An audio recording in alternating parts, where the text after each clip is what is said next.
O Nocaute Transamérica dessa segunda-feira está no ar. O show tá dominado, mas não é o fim da linha. Campeão já nasce livre pra lutar. Cinturão pode ser seu, mas a galera quer combate. A Transamérica só vence por nocaute. Nocaute Transamérica. Nocaute Transamérica. Nocaute. É isso aí, galera. Nocaute Transamérica dessa segunda-feira no ar. Hoje aqui na Pop 100,3. E os nossos prêmios de hoje, para você que participar com a gente, concorrer no nocaute. No final do programa a gente faz o sorteio. Hoje o prêmio número 1, um par de ingressos para a peça Sonrisada, um show de humor que acontece nessa quinta-feira, 9 horas da noite, no Teatro Lala Schneider. E o prêmio número 2, um par de ingressos para o filme Na Estrada. E também um pack de Kaiser com 12 latas. Para você participar, concorrer aos prêmios e também deixar o seu recado aqui pro nocaute, fazer a sua pergunta, deixar a sua opinião, sua sugestão, fazer a sua crítica aqui pro programa. O nosso e-mail é o nocaute@transanet.com.br. O Twitter é o @nocautet. Mensagem de texto pro 49810, escrevendo nocaute, aí você dá um espaço e depois deixa a sua mensagem. E procura também a nossa fanpage lá no Facebook, Nocaute Transamérica, para você curtir e também por lá mandar o seu recado e concorrer aos prêmios de hoje aqui na Transamérica. Deixa eu dar uma boa noite pro nosso comentarista Ricardo Campelo. Fala aí, Ricardo. Boa noite, tudo beleza? bom, cara? Tudo certo? tranquilo, tudo certo. E os nossos convidados de hoje, mais uma vez, convidados muito legais aqui no Nocaute Transamérica. O Wagner Galeto, lutador que disputou The Ultimate Fighter Brasil, é curitibano, tem 30 anos, defendeu o time Vanderlei Silva no programa. Na fase eliminatória do TUF, o Galeto venceu por decisão unânime o Fernando Guerra. Na primeira fase do programa, foi derrotado pelo Godofredo Pepei, numa luta bastante polêmica. E no UFC 147, disputado em Belo Horizonte, o Galeto lutou também, enfrentou o curitibano Vina, foi derrotado por nocaute técnico. O Galeto tá nos nossos estúdios participando do nocaute de hoje. Fala, Galeto, boa noite, bem-vindo à Transamérica, bem-vindo ao nocaute. Tudo bem, cara? Beleza?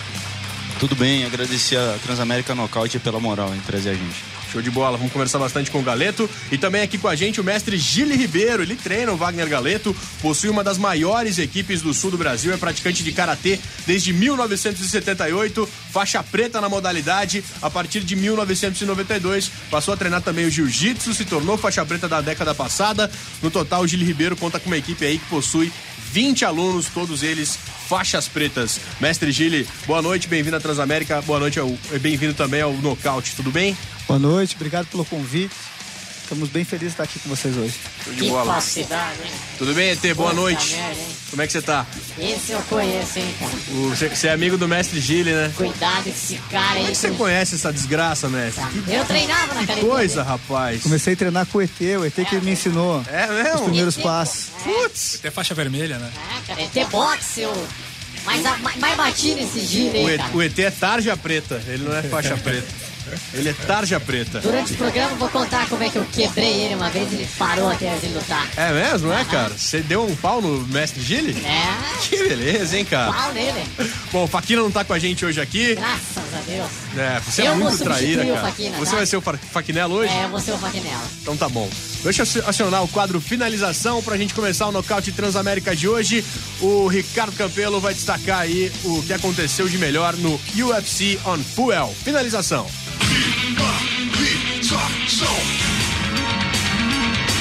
Finalização. E aí, Ricardo?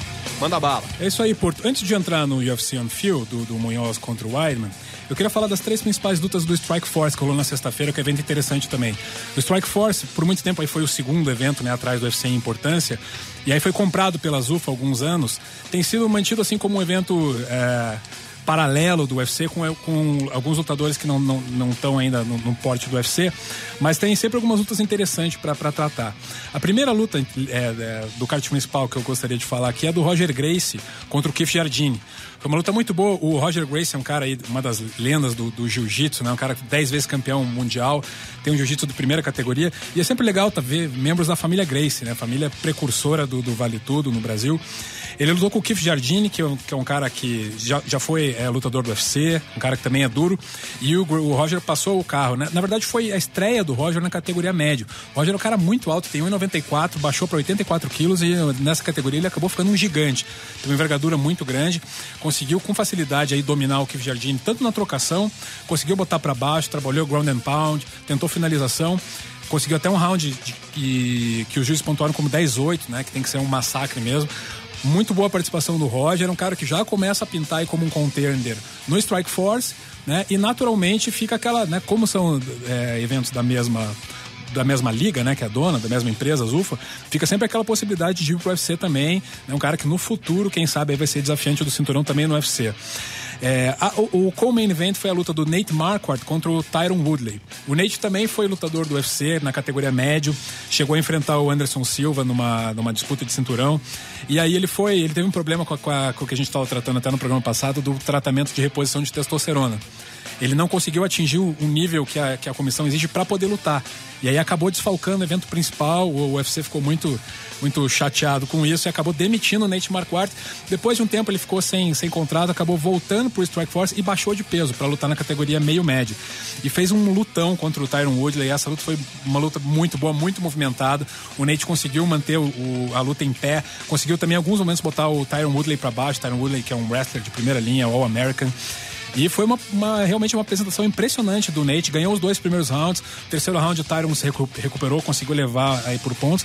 Mas no quarto round o Nate veio com tudo e conseguiu um nocaute. É um cara que já tá aí, voltou pro Strikeforce agora, depois de muito tempo parado. Muita gente pressionada aí com o retorno do Nate, principalmente na estreia agora na categoria meio-médio. Ele vai ser um cara que pode incomodar muita gente. E na luta principal tem aí outro fenômeno, que é o Luke Rockhold, né? Pouca gente conhece porque não tá no UFC, mas é um cara que tem um cartel de agora de 11 vitórias, um cara que tá também 10 vitórias e uma derrota. Cara que tem atuado muito bem, ganhou do Jacaré, agora ganhou do Tim Kennedy, que é outro adversário muito duro, uma luta que ele dominou completamente também na trocação, ganhou 4 rounds com tranquilidade. É um cara que muita gente já tá falando assim que gostaria de ver ele desafiando o Anderson Silva. Claro, fica aquela situação, né? Não tá no UFC, tá em outro evento, então é difícil de a luta acontecer, pelo menos nos próximos anos aí, nos próximos meses, mas quem sabe mais pra frente ele vai pro UFC também pra desafiar o Anderson. E aí no UFC que teve na quarta-feira, vamos falar aqui luta por luta, que tem até bastante brasileiro nesse card. A primeira luta foi do Rafael Assunção, que tinha lutado aqui no UFC Rio. É o Johnny Eduardo, agora lembrei. Tinha fugido até no programa passado, agora lembrei. Ele enfrentou o japonês Issei Tamura, luta na categoria galo. O Rafael muito bem, desde o primeiro round ele encaixou uma trocação ali e no segundo round conseguiu nocautear. Boa participação do Rafael, mais um cara aí brasileiro na categoria galo que vai subindo aí nos rankings e pode até mais pra frente chegar a disputar cinturão. Depois veio a luta do Marcelo Guimarães contra o Daniel Stitchen. Essa luta não foi uma luta muito boa, foi uma luta que ficou muito amarrada. O Marcelo ganhou na decisão, e até nem culpo muito o Marcelo pela luta não ter sido boa, porque na verdade o adversário dele queria defender as quedas, mas ele travava a entrada de queda do brasileiro e ficava na grade. E o próprio juiz, o Josh Rosenthal, podia ter separado também, e ele acabou deixando essa luta ficar amarrada. O fato que o brasileiro conseguiu, com essas poucas iniciativas dele de queda, de dar alguns golpes ali na grade, conseguiu pontuar mais e levou na decisão dividida do juiz. Depois teve o Rafael Natal, que foi uma pena. O Rafael estava dominando a luta no primeiro round, no segundo round também estava fazendo uma trocação muito boa com o adversário dele, mas aí ele parece que ele foi um pouco displicente, começou a fazer umas presepadinhas ali. Brincadeirinha e tal. O que aconteceu? O round tava aquele típico round de 10-8 pro Rafael. Faltando cerca de 10 segundos, o adversário conseguiu levantar, encaixou um chute na cabeça, o Rafael caiu nocauteado e perdeu a luta. Então fica aí a lição para ter um pouco mais de seriedade, tentar um pouco mais de concentração na próxima luta. Depois veio a luta do Chris Cariasso contra o Josh Ferguson. O Chris Cariasso venceu na decisão. Depois a luta do Rafael dos Anjos contra o Anthony Giocoani. Muito boa luta do Rafael dos Anjos. O Anthony Giocoani é um cara trocador de primeira qualidade. O Rafael conseguiu não só controlar as ações em pé, mas também conseguiu botar para baixo. Levou uma decisão com domínio, com uma superioridade bem clara. Muito legal. O Rafael tá com um histórico muito bom aí, vitória nas últimas 4, 5 lutas, só perdeu pro Gleison Tibau. Depois veio a luta do Francisco Carmon contra o Carlos Vémola, uma luta muito disputada no chão. O Carlos Vémola teve a oportunidade de finalizar, não finalizou. Depois o Francisco Carmon inverteu a posição no chão e acabou no segundo round, conseguiu a finalização no mata-leão. Aí o Aaron Simpson ganhou do Kenny Robertson na decisão unânime, uma luta que também não foi muito movimentada. Depois veio a luta dos pesos meio pesados, James Terruna contra Joey Beltran, uma daquelas lutas trocação de porrada pura, pesos meio pesados, então trocação forte, também o primeiro round de 10-8 pro Terruna. O Beltran só aguentou porque ele é realmente conhecido por ter um queixo muito forte. Então aguentou e conseguiu levar pra decisão, mas levou muita pancada. E o Terruna é um cara que também tá com um ranking, tá ficando com um cartel bem interessante, várias vitórias, um cara que com mais algumas já pode começar a ser cotado aí pra cinturão. E no main event, a luta, né, mais esperada da noite, realmente uma luta de 2 contenders da categoria médio. O Chris Weidman surpreendeu muita gente e venceu o Mark Munhoz. O Mark era favorito para essa luta, né? A maioria das pessoas apostavam não só que o Mark ia ganhar, como ele seria eleito o próximo desafiante do cinturão do Anderson. Mas o Chris Weidman surpreendeu, e aí eu diria assim, eu até tinha o Weidman como favorito. Mas a forma como ele passou por cima do Munhoz foi realmente surpreendente. Ele entrou na luta e é aquela coisa, né? O Mark Munhoz é um All-American wrestler. A gente sabe que é um cara que tem um wrestling de primeiríssima linha. E o Chris Weidman, apesar de ser também um wrestler de base, não se esperava que ele fosse conseguir botar o Munhoz pra baixo. Mas foi o que aconteceu. Nos primeiros segundos ele já entrou um single leg, e assim, um tiro curto, entrou e botou pra baixo. E o que foi legal, assim, de ver o Weidman é que ele não amarrou a luta. Ele tentou o tempo inteiro finalizar, tentou engatar a guilhotina, passou guarda, ficou o tempo inteiro trabalhando, golpeando. Foi uma luta bem movimentada no primeiro round, totalmente a favor do Weidman.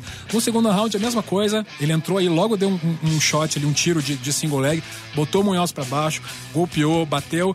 O Munhoz conseguiu explodir para subir, e aí veio o momento decisivo da luta. O Munhoz tentou entrar um cruzado, um gancho assim mais curto, e o Weidman se aproveitou do encurtamento da distância, entrou uma cotovelada em pé de encontro, que foi muito precisa, muito forte. O Munhoz caiu já nocauteado praticamente, mas alguns golpes ali ele deu, o juiz demorou para interromper, né? O Munhoz acabou sofrendo um castigo ali desnecessário, e o Weidman venceu por nocaute, agora tá com um cartel de 9 vitórias.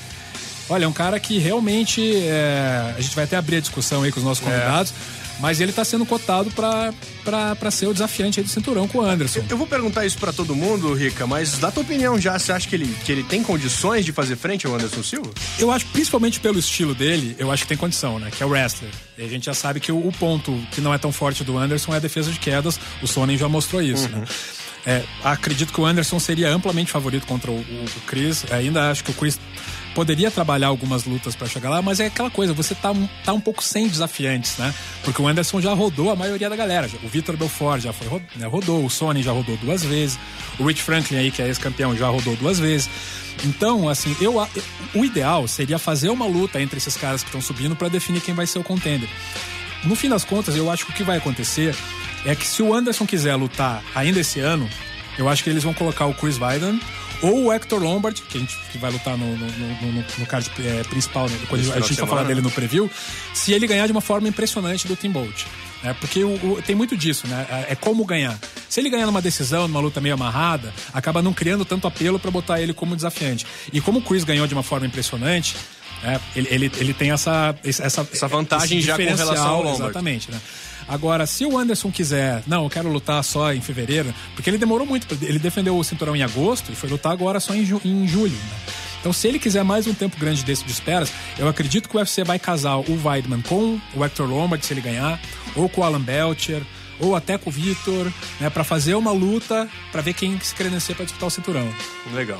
Quero fazer essa mesma pergunta pros nossos convidados de hoje. Deixa eu começar com você, mestre. O que você acha do Weidman? Você acha que ele tem condições de fazer frente ao Anderson hoje na luta pelo cinturão? Olha, eu acho que é difícil dizer assim se tem ou não, né? A luta foi muito boa, né, que ele fez agora, né? Mas falar que ele tem condição de enfrentar o Anderson é um lutador muito versátil, né? Um cara que se adapta muito fácil a qualquer já tipo enfrentou os melhores, né? De repente chega um cara aí pra eu acho que pro UFC, na verdade, eles não estão muito preocupados com quem vai enfrentar o Anderson. Estão preocupados mais com o dinheiro que vai virar essa luta, né? Botar o Anderson pra lutar. Quem é o adversário não é muito importante. Eu acho que o mais importante mesmo é o que vai fazer de receita pro evento, né? Que de repente um Vitor Belfort é um cara que vende bem, de repente pay-per-view.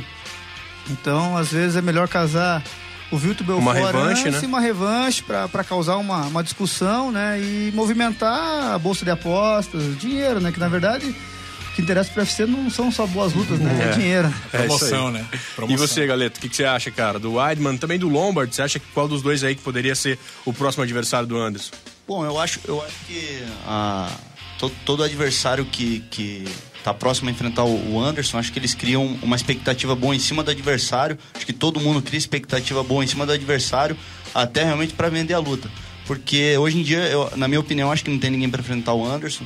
Eu gostaria de ver ele lutando mais uma vez com o Belfort. E eu acho que também ele tinha que parar de lutar, encerrar por aí, que a brincadeira já tá sem graça já.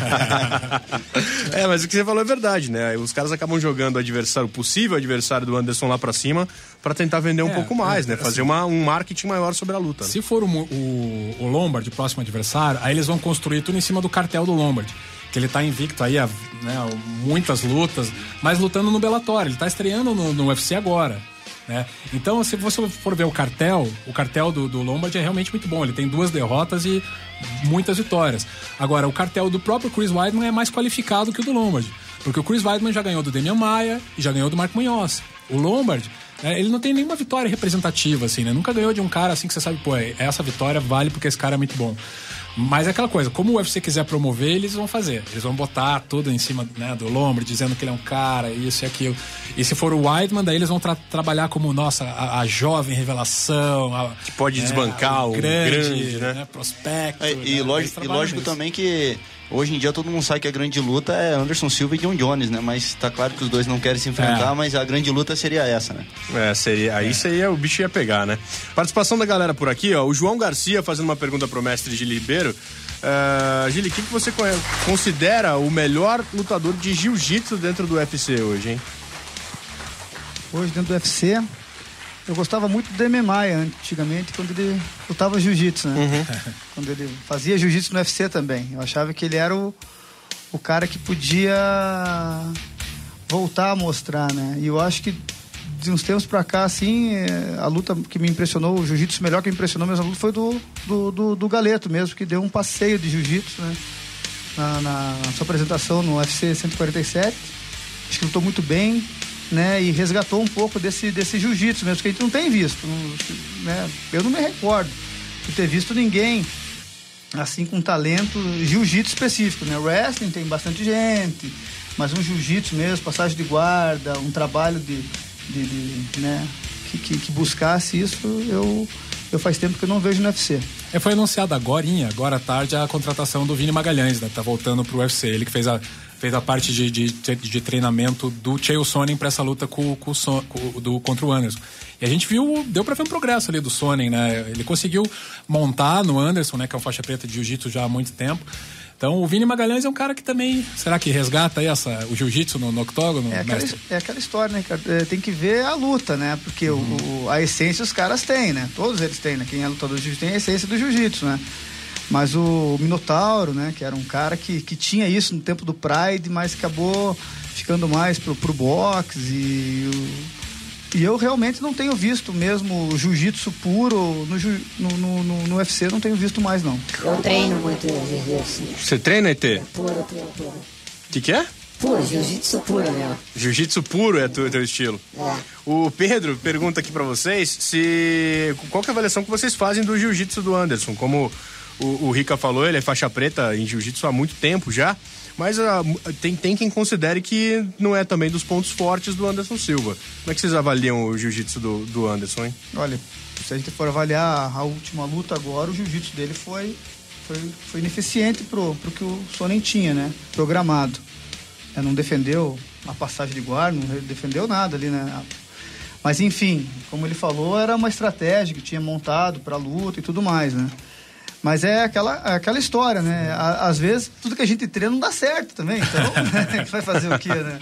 Galeto, você falou aí que gostaria de ver o Vitor e o Anderson de novo, e ao mesmo tempo você falou que acha que não tem ninguém pra bater no Anderson. É ainda um resquício do que aconteceu lá no TUF, essa vontade de ver essa luta aí? Mais ou menos, acho que gostaria de ver ele dando outro nocaute no Belfort, né? E daí encerra por aí, né? É mais esse daí, mas não, sem mágoa nenhuma, eu gostaria de ver. Deu pra bom entendedor, normalmente desejar que o cara lute com o Anderson não é que o cara não deve gostar muito do cara, né? E o lance ali do Anderson, jiu-jitsu, do Anderson Silva, eu acho que ele não precisa do jiu-jitsu pro estilo de luta dele. Então eu acho que eu sinceramente eu acho que ele não precisa evoluir o jiu-jitsu dele. Eu acho que ele tem que continuar do jeito que tá. Não tá precisando, então tá 10 ou 11 lutas aí defendendo o cinturão. Então eu acho que time que tá vencendo não se mexe, né? Então é mais ou menos nesse sentido. E o Bruno tem uma pergunta aqui também. Se a tendência é essa mesmo, os adversários do Anderson, o cara que quiser ganhar do Anderson tem que botar no chão. Se é isso que o cara tem que tentar fazer. Eu já acho que não. Eu acho que o cara que quer ganhar do Anderson, eu acho que ele tem que ser um trocador. Eu acho que é isso. Eu acho que ele já ganhou de vários wrestling, ganhou de vários lutadores de jiu-jitsu. E eu acho que ele vai enfrentar mais dificuldade com um trocador nato mesmo. Eu acho, essa é a minha opinião. O que você acha, mestre? Eu acho que o Anderson, na luta com a primeira luta do Sonnen, né, ele levou um knockdown no primeiro round que ninguém esperava, né? Porque o Sonnen foi pra trocação mesmo, né? E o Anderson, pelo jeito de jogar, que né, aprendeu aqui junto com o Noguchi, né? Com o mestre Fábio Noguchi, ele intimida um pouco, ele deixa o cara meio receoso da trocação, né? Então, né, vai a dica pros adversários, quem quiser, de repente vai treinar ali com o Noguchi, aprender um truque ou dois, né? Pode ser o segredo. A gente vai fazer o primeiro intervalo do nocaute de hoje, daqui a pouco a gente volta com mais perguntas aqui pro Galeto, também pro mestre Gili Ribeiro. A gente vai ter os quadros Cinturão de Ouro e o Nocauteado. O Ricardo Campelo vai falar aí quem foi o destaque do MMA na última semana e quem foi o cara que mandou mal no esporte na semana que terminou. Você tem pergunta, Ité? Antes de fechar o bloco? Sempre antes de fechar o bloco eu tenho algumas dúvidas, que eu sou lutador, né? Esse knockdown que eles falam aí, o mestre, tem alguma coisa a ver com a música do Guns? Música do Guns? Knockdown, yeah, tem? Você anda com muitas dúvidas musicais, né, Ité? Várias perguntas musicais pros nossos convidados. Não, e depois do mestre, nunca ninguém me respondeu, a do Roxette. Pergunta pra eles também, pô. Tem, mestre, aquela Spending My Time. Tem alguma coisa tem a ver com Muay Thai? É o hino da trocação. Vamos pro intervalo, a gente já volta com mais Nocaute Transamérica. Interessante que ninguém me responde.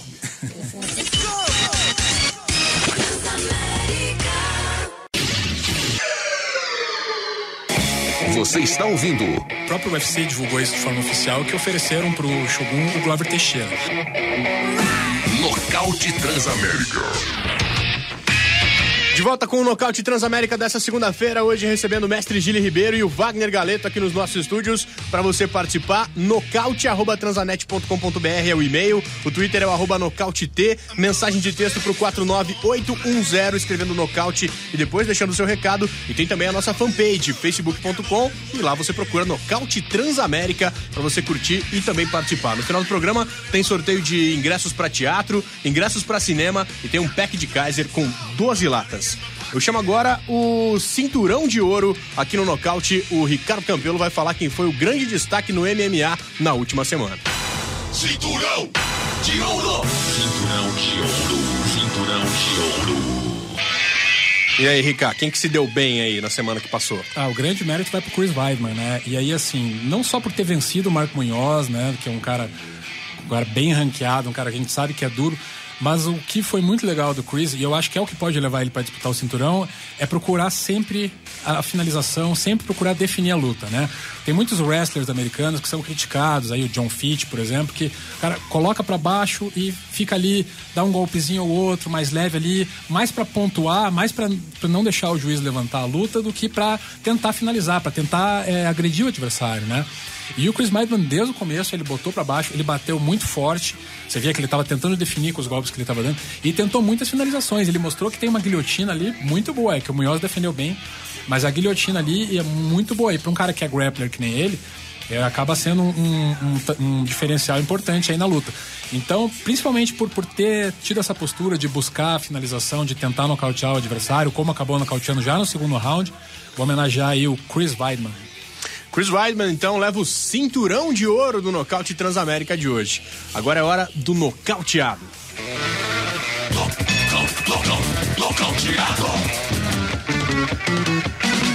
Se o Chris Weidman se deu bem, quem foi que se deu mal, hein? Bom, quem se deu mal? Primeiro, né, o Munhoz realmente foi um cara que acabou dando vários passos para trás nessa luta. Se ele ganhasse, estava muito cotado para já ser anunciado como desafiante do Anderson, né? Perdeu, mas perdeu para um grande adversário. Eu queria puxar a orelha do juiz dessa luta, do Josh Rosenthal, que acabou sendo uma coisa muito feia de assistir. O Marco Munhoz caiu já praticamente nocauteado, caiu com um corte muito grande na cabeça, já sangrando de testa no chão. E o Josh acabou deixando ali o Chris Weidman dar mais uns 10 golpes. Pelo menos 6 desses golpes foram sem que o Marco Munhoz esboçasse nenhuma reação. Né? E o juiz está ali, acima de tudo, para proteger os competidores, né? A gente tá vendo o esporte crescer, tá vendo o esporte chegar na mídia. Então, sabe, um dia acontece alguma coisa mais séria com algum lutador, puxa, a gente vai dar tantos passos para trás. Então, o juiz, o Josh Rosenthal, ele é conhecido por deixar a luta rolar um pouco mais. Por exemplo, ao contrário do Yves Lavigne, que arbitrou a luta do Anderson com o Sonnen. Até muita gente falou que interrompeu muito rápido ali, eu não achei, porque o Sonnen, ele não estava esboçando reação. Se encolheu ali, não esboçou reação nenhuma. Ele não estava se defendendo, ele estava simplesmente se cobrindo. Quando o atleta chega nessa posição, é porque ele está desistindo da luta. O próprio Sonnen já tinha dado uma entrevista nesse sentido. Então, nesse caso do Munhoz, ele já estava desacordado. Sabe? Então o juiz às vezes querer ter um estilo de deixar a luta rolar mais, eu acho que não é por aí. Tem que deixar a luta na medida. Não tem que ter, eu vou criar meu estilo, eu vou ser um cara que deixa a luta rolar mais. Tem que ser pela regra, ou seja, o lutador não tá mais se defendendo, o lutador tá desacordado, você tem que interromper o quanto antes. Cada soco que ele levar mais ali, né, vai ser um prejuízo para ele por culpa do árbitro, né? O Josh Rosenthal, por exemplo, a luta do Pezão contra o Caim Velasquez, né? O Pezão tomou aquela cotovelada que abriu, né, um corte muito grande no rosto, começou a sangrar de uma forma muito abundante, estava lavado de sangue, aquela coisa feia no octógono. E aí o Pezão se perdeu na luta. Tinha uma hora que ele não estava mais se defendendo também, e ainda assim o Josh Rosenthal esperou uns 4, 5 golpes sem defesa do Pezão para interromper a luta. Ou seja, eu acho que ele não está trazendo uma coisa boa pro esporte fazendo isso. Então hoje, apesar do Munhoz ter sido literalmente um nocauteado, né, pro nosso quadro eu vou puxar a orelha do Josh Rosenthal. Legal, tá aí então a opinião do Rica Campelo com relação ao melhor e o que pior aconteceu na última semana aí no MMA. A gente segue agora fazendo perguntas para os nossos convidados e, claro, tem muita pergunta envolvendo o TUF Brasil, perguntas para o Galeto aí a respeito da participação dele no programa. Foi o primeiro TUF Brasil, o reality show que foi transmitido pela Rede Globo. Galeto, primeira pergunta que eu te faço, cara, durante todas as tuas participações, toda vez que aparecia aquele seu depoimento no programa, você falava muito da tua família, né? Se emocionava muito lembrando da tua família. Como é que foi pra você esse período lá dentro da casa, sem ter contato com ninguém? A impressão que você passou, pelo menos eu que assisti o programa, era que você sentiu um pouco essa parte, assim, da saudade da família, essa parte psicológica mexeu um pouco. Tô certo ou não? Então, o que acontece? Eu já passei, como atleta, às vezes tem que ficar vários dias fora de casa treinando, ou sai pra competir. A gente tem um contato por telefone, por rádio, pela internet. E o que rolou ali no TUF foi o seguinte, pouca gente sabe, mas aqueles depoimentos que a gente dava, eu dava para 2 pessoas, o câmera e mais uma pessoa que estava entrevistando. E aquele momento ali era o momento que você lembrava da família e você... Ficava sozinho, quase sozinho ali. Isso, daí o que acontece? Daí vem um filme na cabeça de 10 anos de luta aí, batalhando por isso. Só que em nenhum momento dentro da casa ou nos treinamentos, isso daí me deixou abalar. Eu usava a minha família para me fortalecer lá dentro. Tanto é que eu era o cara que ia dormir cedo, 11 horas eu estava na cama, enquanto a galera ficava bagunçando. Nos treinamentos eu fui da categoria pena que mais treinou. Então eu tenho certeza que me abalar não me abalou. Isso daí me fortaleceu para eu continuar firme na casa, né? E como que é, Galeto, essa questão de enfrentar, né? Os atletas que vieram aqui falaram muito sobre isso. De você enfrentar o teu companheiro de quarto, às vezes o cara que você está morando com ele. Isso acaba afetando, assim, acaba criando um elemento psicológico mais complicado de lidar? Guerra de travesseiro. Rola? Eu acho que não atrapalhou, não. A Guerra do Travesseiro deve ter existido lá com a rapaziada do Gasparzinho, toda a Guerra do Travesseiro, Guerra do spray de barbear, né? Mas eu nunca estava envolvido com essas polêmicas, né? Mas como é um esporte, então a gente levava bem esse lance de estar morando junto, de estar almoçando, tomando café da manhã junto. Só que rolava o seguinte, a gente se via pouco na casa, o time verde com o time azul.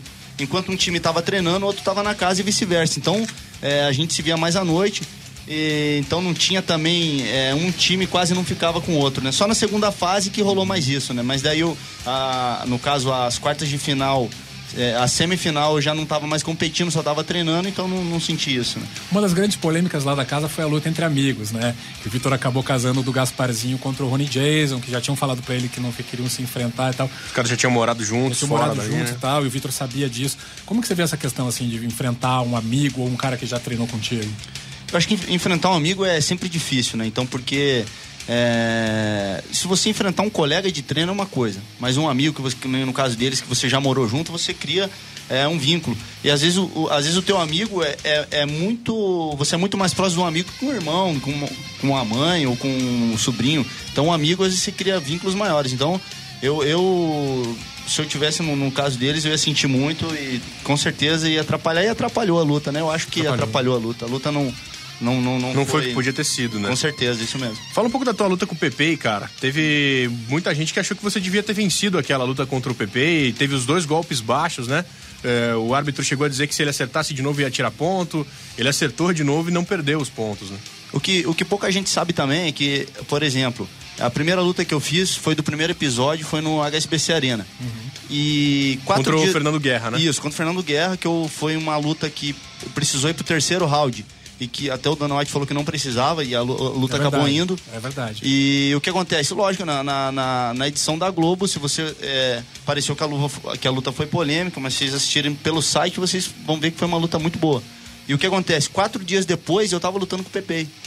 Então não teve esse intervalo de treinamento. E quando a gente chegou no TUF, praticamente 2 dias foi de foto e gravação. Daí sobrou um dia pra treinar e já falaram, Galeta, é você que vai lutar. No dia seguinte tinha que pesar, no outro já ia lutar. Então, nesse caso, pra mim foi muito difícil. O que acontece? O Belfort foi um cara inteligente, ele é um cara inteligente.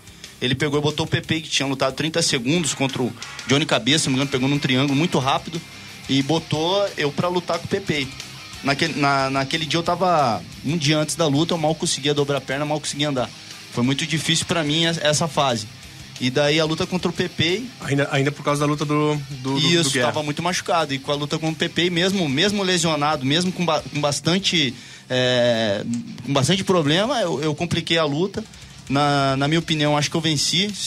E se não tivesse tirado os pontos, merecia um 3º round, né? Então... eu acho que, só pra deixar minha opinião, assim, né? Eu realmente achei, na primeira luta no HSPC, eu achei que você ganhou os 2 primeiros rounds, não tinha que ter ido pro 3º. E na luta contra o Pepe, eu achei que tinha que ir pro 3º, que ele ganhou o primeiro. O primeiro foi bem movimentado, né? Mas como ele conseguiu ali um knockdown, né? Tá? Mas no segundo eu achei, né, o Galeto bem superior. Então eu tava bem convencido de que ia pro 3º round. Aí voltou com aquela decisão. E machucado ainda. E o Vina, cara, teve aqui com a gente já também participando, e ele criticou o Pepe, não o estilo do Pepe, não o estilo de luta do Pepe, né? Mas ele falou que o Pepe era meio mala, que esse tipo de lutador não acrescenta muito pro esporte. Você concorda? O Pepe tinha um jeitão meio esquisito lá dentro da casa? Eu acho que no MMA não pode ser feito de só lutadores bonzinhos, né? O que acontece? É o que acontece com a luta do Anderson com o Sonnen. Você viu que essa luta foi o recorde de lucro da história. Mais vendida, né? Porque o Sonnen teve todo esse jeito falastrão. Então acho que tem que ter... O MMA tem que ter esses lutadores até pra vender. Isso é normal, né? Se eu falar que não, se tiver só lutador bonzinho, não vai ter graça, né? É verdade. E a luta contra o Vina, cara? O Vina foi teu aluno, né? E aí vocês acabaram se enfrentando no UFC 147. Como é que foi? Sim, o Vinícius foi meu aluno, graduei ele até a faixa roxa no jiu-jitsu. E essa luta... essa história interessante que é só o destino mesmo pra explicar, né? Ele começou treinando jiu-jitsu comigo e a gente se encontrou no TUF e depois lutamos no UFC. Você quer saber da luta ou esse lance de eu... Como é que foi essa história de vocês aí, de ter começado a treinar com você e depois vocês se enfrentaram dentro de um evento do UFC? Assim, e o que acontece? Ele treinou comigo por vários anos, mas ele saiu sem... A gente não brigou, não aconteceu nada, ele achou melhor sair, achar o destino dele e procurar o que é melhor pra ele, no caso.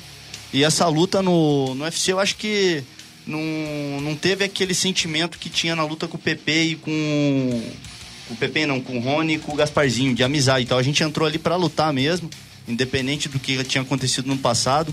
Eu procurei dar o meu melhor, ele procurou dar o melhor dele, e ele saiu com a vitória. Os 2 rounds que eu fiz, eu considero que foi muito bons, foi uma das melhores lutas do UFC. E o terceiro round ele teve sorte e competência em conectar o golpe em mim e eu acabei sentindo. Não cansei, né? O golpe foi conectado e todo mundo sabe que um golpe conectado você pode estar bem fisicamente, o que for, você sente mesmo, né? Então, e acabou levando ao nocaute, né? Você conseguiu os 2 primeiros rounds, foram muito bons, né? Acho que ficou bem claro o teu domínio, principalmente no chão. E aí quase um Katagatame encaixou ali, mas ele acabou defendendo bem também, né? Ele se virou, acho que ele fez a defesa correta ali. Mas faltou um pouquinho pra finalizar, né? Sim, esse foi um dos lances. Eu também consegui um knockdown no segundo round, quando ele... O que acontece? No primeiro round e no segundo round ele deu a mesma joelhada. Eu consegui sair e no segundo round eu joguei o direto, ele acabou tendo knockdown. Cheguei na montada, então foi... Eu acho que um dos rounds, pelo menos, eu devo ter ganhado 10-8, né? Só que eu fui pra essa luta com um pensamento de ir pra cima a todo momento.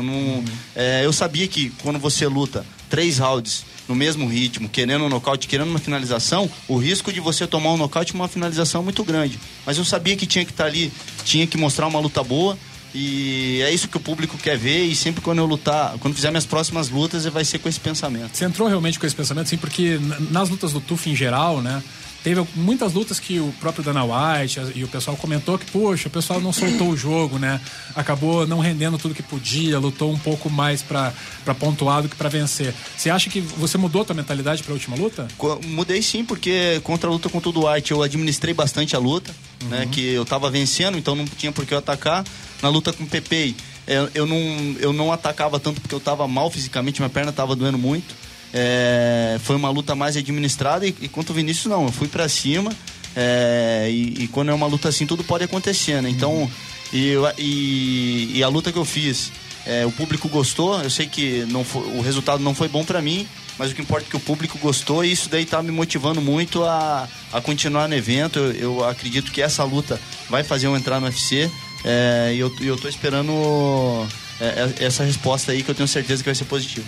Uma coisa interessante também de saber como foi na casa, assim, né? Você treina com o mestre Gil aí já há quantos anos, quantas décadas? Desde que eu comecei, né? Faz 10 anos, mais de 10 anos. Mais de 10 anos, né?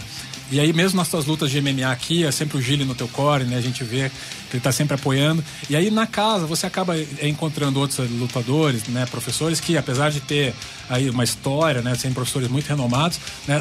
Não tem aquela identificação com você, né? Você não conhece eles há tanto tempo, né? Como que é essa mudança, assim, de repente, nas lutas talvez mais importantes da tua carreira, você não tá ali com o teu mestre, você, né? Tá com pessoas que você acabou de conhecer, uma equipe estava se formando, principalmente para você, que foi a primeira luta, né? Ainda nem conhecia também os treinadores. Assim, eu não conhecia os treinadores, mas o estilo do Rafael Cordeiro e do Dida, o mundo inteiro conhece o estilo deles, então eu sabia mais ou menos o que eles queriam na luta, né? E eu sou de Curitiba também, então entendo bem de Muay Thai, eu sei como é que é o estilo deles, então isso daí não prejudicou. E o que acontece? O que a gente tava fazendo ali no TUF era a continuação do treino que a gente vinha fazendo nas nossas equipes. A gente só não ia estar com o treinador ali, mas o trabalho foi feito na equipe. Então eu lutei o TUF e participei do TUF com o treinamento que eu fiz na minha equipe, não com o treinamento que a gente fez dentro da casa, porque dentro da casa não dá tempo. E lógico, a gente vai... a gente que é atleta e quer evoluir, a gente tem que ser uma esponja, a gente tem que absorver o que é bom, o que não é, a gente joga fora, né? Então eu pensei mais nesse sentido assim, né? Mas eu não vejo, eu acho que o resultado no TUF eu vejo mais até porque a gente não começou escolhendo as lutas, né? Acho que se a gente tivesse começado escolhendo as lutas, eu não tinha feito a primeira luta. E consequentemente foi o que aconteceu, né? E outro lance, que na minha segunda luta, a segunda luta do episódio era peso médio. E o Belfort, o que ele fez? Ele escolheu o Mutante pra lutar com o Macarrão. E o Macarrão tava numa situação igual eu, arrebentado. Ele tinha feito 3 rounds. A preliminar dele também tinha sido pesada. Muito dura. O Belfort é um cara né, inteligente, o que ele vai fazer? Ele vai botar o treinador dele, o cara mais arrebentado do TUF. É natural isso, né? E daí o que aconteceu?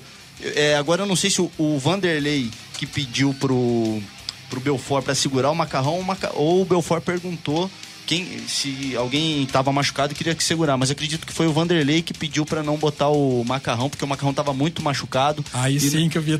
Isso, daí o que acontece? Daí, já que o Mutante estava pronto para lutar, então ia entrar outro e ia lutar, mas não, ele segurou o Mutante também, né? E botou outro cara do time verde, tanto é que os caras do time verde ficaram chateados ali, teve até o Serginho com o Bodão ficaram meio assim, porra, por que então não vai pôr o cara agora, vai segurar ele para enfrentar o Macarrão? Isso é natural. e faz parte do jogo, né? Esse é o TUF, né? Se não fosse por isso... Exatamente. Quem acompanha as edições americanas sabe rola muito disso. Aí. O ET, o macarrão do TUF não é o mesmo que tá preso com o goleiro Bruno, cara. Já te avisei várias vezes isso. Você vive confundindo as coisas. Não, mas é que hoje em dia, com a globalização, a internet aproximando as pessoas, vai saber, né? É verdade. Por exemplo, ninguém sabe da história do Dana White. Qual que é a história do Dana White? Dana White é um mineiro. Mineiro? Que mora no Rio Grande do Sul. Desde criança ainda, o nome dele era Dana ainda, né? O Dana, danado. Então chamava de Dana, porque o menino era danado. Ele era danado, chamavam de Dana. Danado. E aí? Brigava.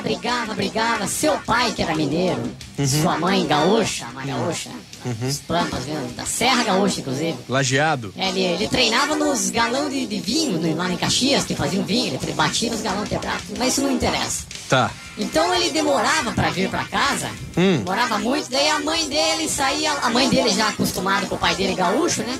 Tá. Saía lá no portão, Dana, vem pra dentro, White, Dana White, e os vizinhos foram escutando. É uma mistura ali do mineiro e do gaúcho. Os vizinhos foram escutando, Dana White. Dana White. Daí saiu aí na luta aí, tá. Obrigado, ET, pelo seu esclarecimento. Mineiro que mora em Porto Alegre, hein? Mestre Gili, deixa eu te fazer uma pergunta também. O que você achou do TUF? Como é que você avaliou aí as lutas do TUF?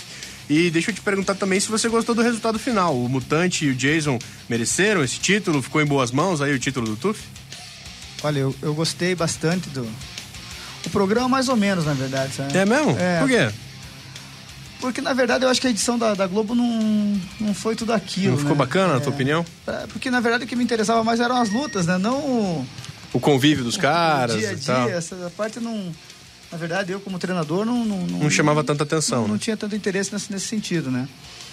Mas eu achei que até o Galeto não comentou aqui, mas ele fez uma boa relação com o Jason, né? Ajudou muito o Jason na casa, a parte de perda de peso, e ficou muito tempo, ficou envolvido com o Jason, meio que se tornaram grandes amigos, né? Até tem proposta para treinar lá junto, para passar uma temporada lá junto com o Jason, né? Pela amizade que eles criaram. E o Mutante, eu acho que realmente mereceu no final, né? Pela luta que fez, né? Eu acho que a última luta com o Serginho, até ele, de repente, não soltou tanto o jogo quanto ele soltou na casa, assim, sabe? Mas eu achei que é um cara com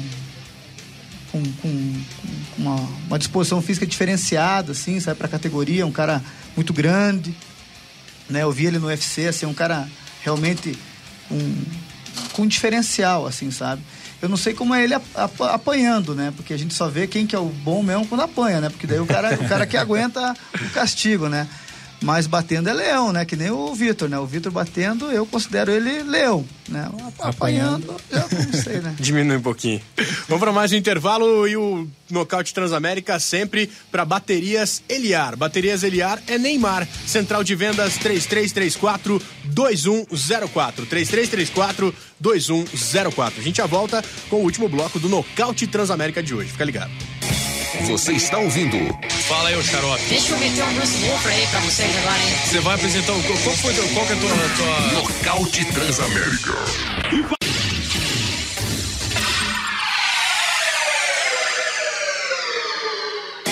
Você está ouvindo. O próprio UFC divulgou isso de forma oficial, que ofereceram pro Shogun o Glover Teixeira. Nocaute Transamérica. De volta com o Nocaute Transamérica dessa segunda-feira, o último bloco, mas ainda dá tempo de você participar, concorrer aos nossos prêmios, deixar o seu recado, ter a sua mensagem também registrada aqui no programa de hoje. Para participar, o e-mail é nocaute@transanet.com.br, o Twitter é o @nocautet e a mensagem de texto pro 49810, escrevendo Nocaute e depois deixando o seu recado. Tem também no Facebook, procura lá Nocaute Transamérica para você curtir a nossa fanpage, também deixar sua participação por lá. Daqui a pouquinho a gente faz o sorteio de ingresso para teatro, para cinema e um pack de Kaiser com 12 latas. Nesse último bloco tem o preview, mas antes a gente tem umas notícias para dar aí, né, Ricardo? Duas noticiazinhas bem legais aqui de última hora, né? Quer dizer, a do Jussier Formiga já é dessa semana, mas a gente falou aqui, né, há 2 semanas, quando o Jussier ganhou no Chotô Brasil 31, a gente falou da qualidade dele e da expectativa de ele assinar, né, de ele assinar com o UFC. E ele assinou, saiu a notícia agora de que ele assinou, é o mais novo lutador da categoria peso mosca do UFC. E o que eu achei muito legal, assim, acompanhando os jornalistas gringos, americanos, todos, assim, muito felizes com a notícia. E é muito legal, assim, você ver. Às vezes, mesmo um lutador que tá lutando só em eventos nacionais aqui no Brasil, a imprensa gringa tá de olho. O cara já chamou a atenção, né? O Brasil é o celeiro do MMA, né? Então os caras olharam, mídia inteira repercutindo, muito animados aí com a estreia do Jussier. E ainda falando em categoria peso mosca, nosso paranaense aqui, de Paranaguá, John Lineker, teve a luta anunciada, a próxima luta dele vai ser no dia 1º de setembro, o UFC 151 contra o Yasuhiro Urushitani. O Yasuhiro é um cara que criou seu nome aí no Japão, né? No Shoto do Japão, né? O evento é a mesma franquia, mas é realizado no Japão. E ele, quando abriu a categoria peso mosca no UFC, os primeiros 4 lutadores, o UFC fez um GP, né? Para os 2 vencedores se enfrentarem pelo título. E o Yasuhiro acabou perdendo pro Joseph Benavidez, que é o favorito aí para ganhar o título agora na final contra o Demetrius Johnson. Mas muito legal, aí o paranaense vai com tudo aí para tentar essa vitória. Vamos trazer ele aqui qualquer hora, né? Pô, conversar com a gente. O convite tá aberto aí, vamos botar o Daniel para conversar lá com o pessoal em Paranaguá. Queremos trazer o John aqui. Vamos lá, vamos dar um jeito de trazer o John aí para conversar com a gente, sim. Deixa eu chamar o preview agora, então. O Ricardo Campelo vai falar do que de melhor acontece nessa próxima semana, com destaque, claro, pro UFC 149, que acontece sábado no Canadá. Preview. Dale, Rica. Vamos lá, o UFC pela primeira vez em Calgary, no Canadá, e aí tem disputa de cinturão, né? Brasileiro disputando cinturão, né? Sempre legal ver os caras, assim, do Brasil lutando. E é o Renan Pegado, o Renan Barão, né? O apelido dele. Cara que vem de 28 lutas sem perder, cara. Tá numa sequência de 28 lutas sem derrota. Vem de 3 vitórias já no UFC. Tá sendo cotado como favorito contra o Faber aí, que é um cara... né, já muito... tem uma história já no WEC, no UFC, mas vamos começar pelas lutas preliminares, né? Vou só anunciar aqui as de baixo e depois a gente para um pouquinho nas principais. Bom, na categoria leve tem Mitch Clark contra Anton Kuivanen, finlandês. Depois, na categoria pena, tem o Antônio Carvalho, o Pato, que não é brasileiro, né? Ele é canadense, mas ele tem descendência portuguesa, por isso esse nome que parece brasileiro. Contra o Daniel Pinheda. Depois, na categoria galo, Brian Caraway contra o Mitch Gannon. Categoria meio pesado, tem o Ryan Gemmell contra o Anthony Perosh. O Anthony Perosh é um australiano, esse cara merece muito respeito, cara, porque quando teve o UFC lá na Austrália, que o Vanderlei ganhou do Bisping, ele foi chamado de última hora pra lutar contra o Crocop. O Crocop, o adversário dele, tinha se machucado, e o cara topou, assim, em questão de dias, enfrentar ninguém menos que Crocop, né? Claro, foi nocauteado, mas depois disso ele conseguiu 3 vitórias no evento, então o cara que tem uma trocação legal é bacana de assistir. Categoria galo também tem o Roland Delorme contra Francisco Rivera. Categoria médios, Kurt McGee contra Nick Ring. Essa luta era para ter acontecido numa das edições do TUF americano, mas o Nick Ring acabou se machucando. Então o Kurt McGee avançou e acabou ganhando o programa. Mas o Nick Ring foi contratado pelo UFC e agora tá designada essa luta que era para ter acontecido no TUF. Categoria meio-médio, daí tem Chris Clement contra Matt Riddle. Chris Clement é um cara que vem com muito bem, 25 vitórias seguidas, um cara para ser observado.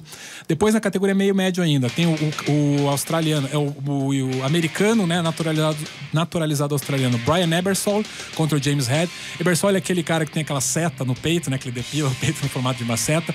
E é engraçado, assim, o Brian, ele tá vindo de 11 vitórias seguidas, né, 4 no UFC. Mas ele é um cara que ele já mostrou assim que ele é funcionário, ele aceita qualquer luta, né? Ele estava numa posição, né, das 4 vitórias que ele vem, de não aceitar uma luta de última hora contra um adversário só porque é no Canadá. Mas é um cara que ele mostrou que ele não tem aquela preocupação de construir a carreira. Ele aceita quem mandarem pra ele mesmo de última hora. É uma luta que pra mim, em termos de ranking, não faz sentido contra o James Head, que é um cara que tá começando.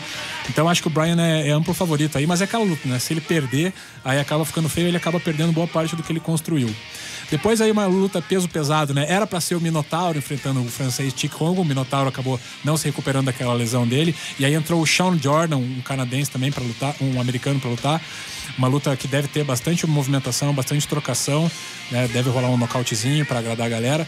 Aí vem então o famoso Hector Lombard, né? Estreando no UFC, finalmente, o cara que já tem 31 vitórias. Que pode ser também um adversário do Anderson, né? Vai lutar contra o Tim Bolt, que é um cara que baixou de peso há umas 3 lutas, mais ou menos. Vem de uma vitória contra o Yushin Okami, que ele nocauteou no terceiro round, mas que ele não fez uma boa apresentação. O Okami conseguiu controlar muito bem a distância, anular a trocação dele.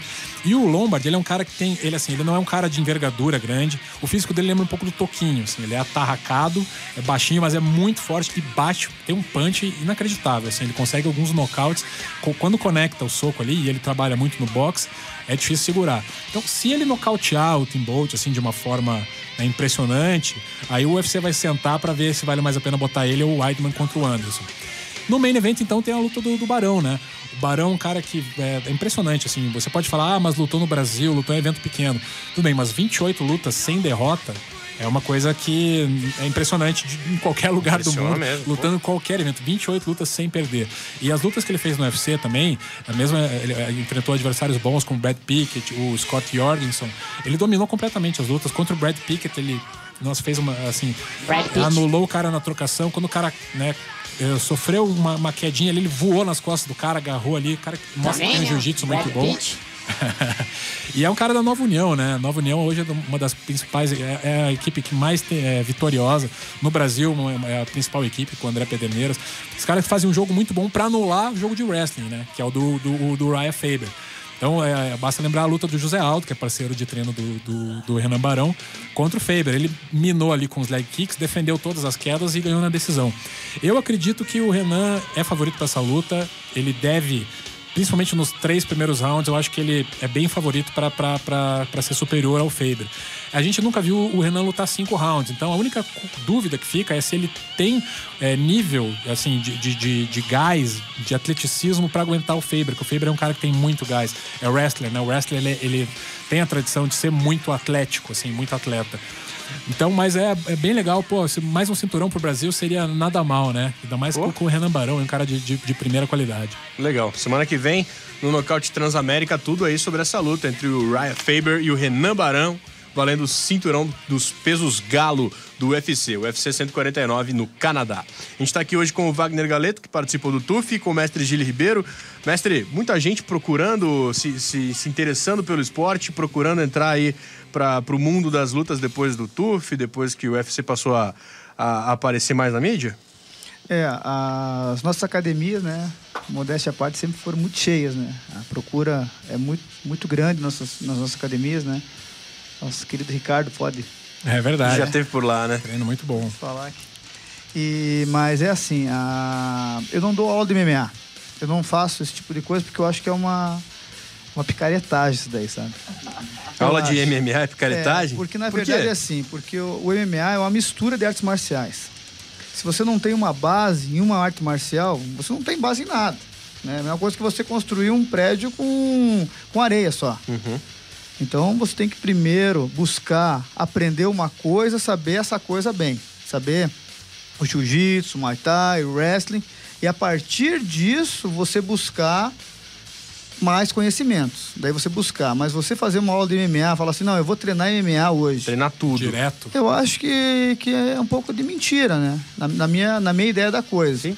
Né? Várias pessoas me procuraram já para fazer aula de MMA e eu não dou aula de MMA, eu dou aula de jiu-jitsu. Eu treino lutadores de MMA, que é diferente, né?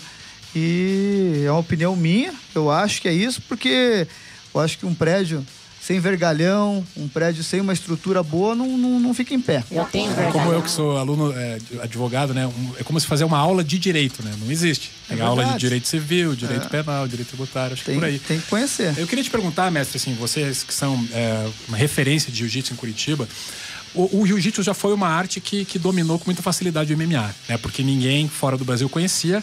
Então, assim, eu acho que se botasse um faixa roxa de jiu-jitsu, ele ganhava de qualquer wrestler, qualquer striker, né? Era muito fácil. Né? Hoje a coisa se inverteu, né? Porque o pessoal começou a treinar também. E é uma curiosidade que o jiu-jitsu com o wrestling, né, tem essa integração. Né? Então, o americano que era grappler, né, mas que sabia só pôr pra baixo, começou a treinar jiu-jitsu para não deixar. Não, eu treino um jiu-jitsu básico para não ser finalizado, né, e começou a levar vantagem nas lutas. E começaram a importar brasileiros para lá para ensinar jiu-jitsu para eles. Aqui no Brasil a gente já tem mais dificuldade, né? Você não consegue importar wrestlers dos Estados Unidos para dar a base. Assim. Como que é assim, né, você como líder de uma equipe, essa preocupação com o wrestling? Hoje a gente está com uma parceria com o Pequeno, que é um rapaz que dá que faz a parte do wrestling da nossa escola, né? Eu estou gostando bastante do trabalho dele, né? Que ele está desenvolvendo com os nossos atletas. Mas é assim, aqui em Curitiba tem pouca gente com conhecimento ainda nesse fundamento, né? A gente trabalha mais, ou trabalhava, né? Mais antes na parte da autodidata, né?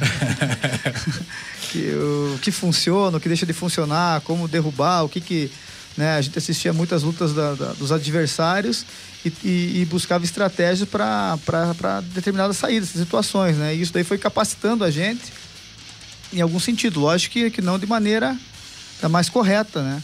Mas como era um começo, ainda foi tocando. Mas hoje em dia tem muito os wrestling bons aqui em Curitiba. Tem o Zulu, que é um cara, né, olímpico, que é um cara muito bom, né? E um cara gente boa também, de trabalhar. Tem o Fabinho, né? Que é um cara também que trabalha jiu-jitsu olímpico também, que é um cara muito bom, né? Treina também, a gente tem trabalhado com ele também. Tem o He-Man, né? Que é um cara que é antigo aí também, tá na estrada faz tempo, né? Conhecido. Então tem bastante gente. É que às vezes as escolas muito não se misturam, né?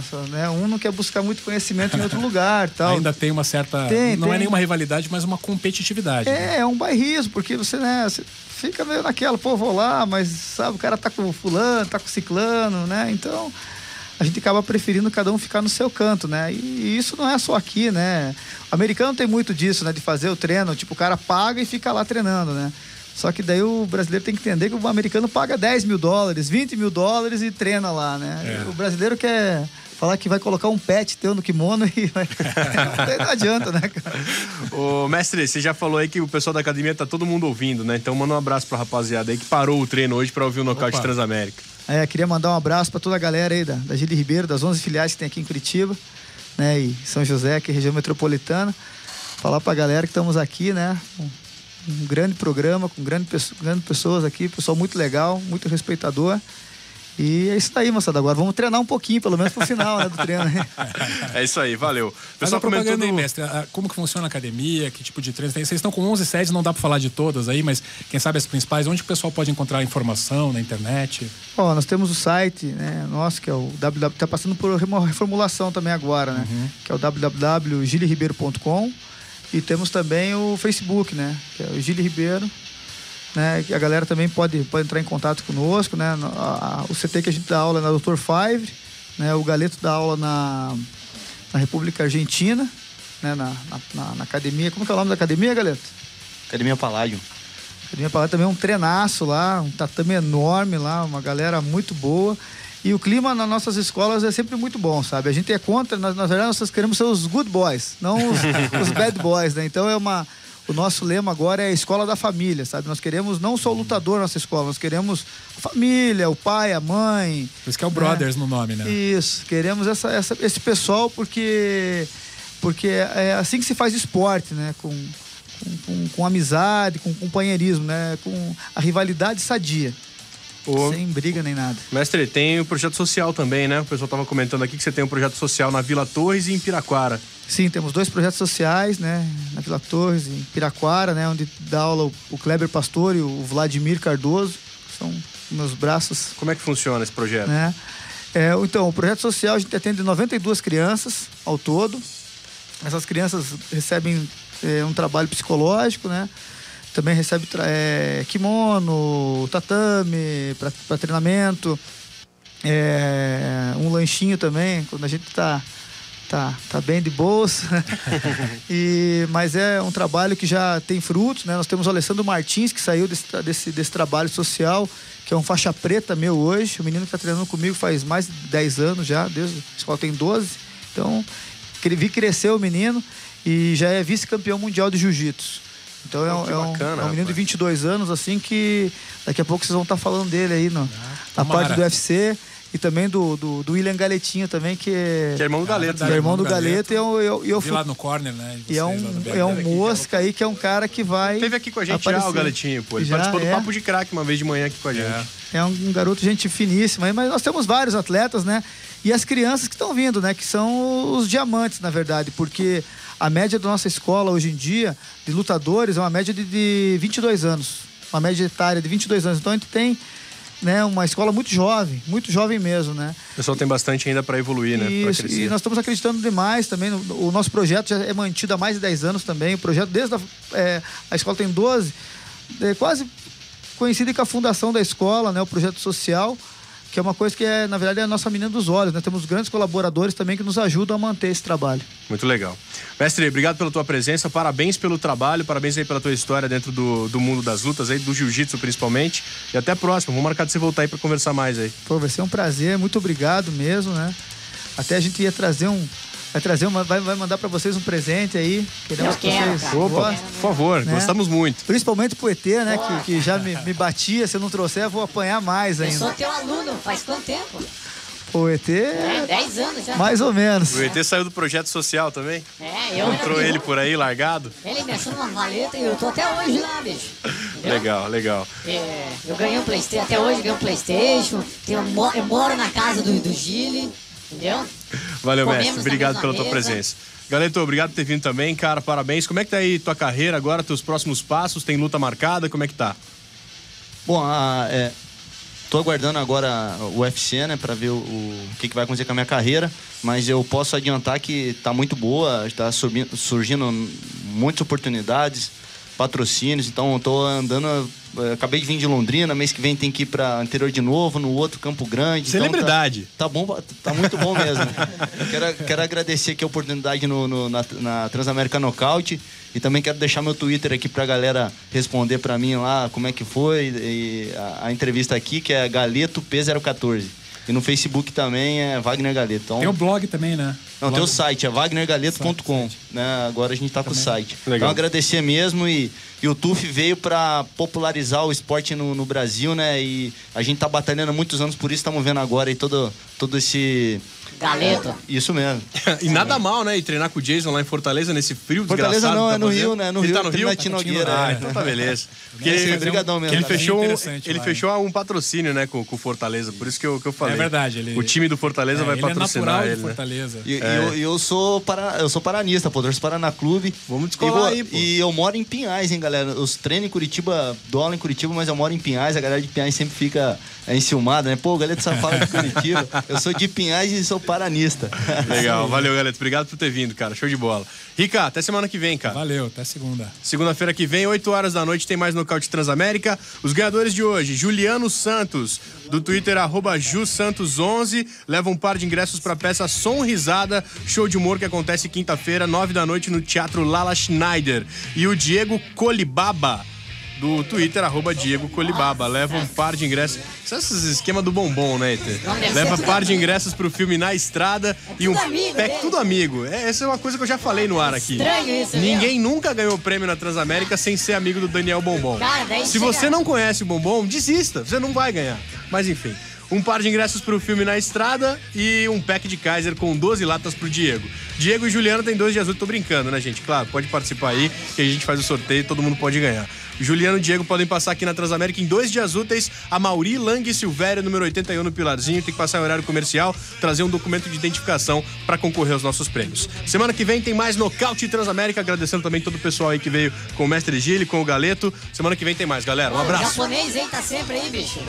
É, pô, nosso Japonês- amigo, rapaz. Japonês aí. Estourou o dedo, cara. Foi lavar o copo, rasgou o dedo. Mas é burro. Tchau, ET. Ah. Semana que vem tem mais. Tchau, valeu.